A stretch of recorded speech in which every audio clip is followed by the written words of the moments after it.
అభివృద్ధి పథకాల అమలు లోటు వల్ల ఈ రోజు ప్రజలు తిరగబడ్డారు.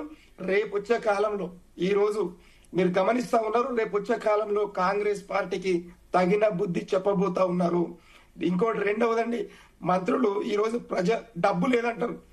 మరి హెలికాప్టర్లకు డబ్బులు ఎడికెళ్ళి వస్తున్నాయండి? హెలికాప్టర్లకు ప్రతి మంత్రి హెలికాప్టర్లో పోతారా అండి? అంటే ప్రజాధనమా ఇది? ఏంది మీ ఇంటి పైసలా? మీ ఇంటి డబ్బులు అనుకున్నారా? ఏదో ముఖ్యమంత్రి గారికి ప్రోటోకాల్ ప్రకారంగా ఆయనకు అన్ని ఇవ్వాల్సిన అవసరం ఉంటది.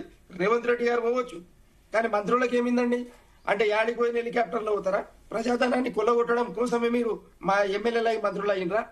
అంటే ఇలాంటి నీచమైన కుట్రలు కుతంత్రాలు చేసుకుంటూ ప్రజాధనాన్ని దోపిడీ చేయడానికే ఏ డిపార్ట్మెంట్ మంత్రి ఆ డిపార్ట్మెంట్ ను దోచుకున్న డబ్బును రాహుల్ గాంధీ గారికి, సోనియా గాంధీ గారికి, కాంగ్రెస్ అధిష్టానానికి ఢిల్లీ పంపిస్తా ఉన్నారు తెలంగాణ డబ్బును. ఓకే క్షత్రియ గారు, మళ్ళీ వస్తాం.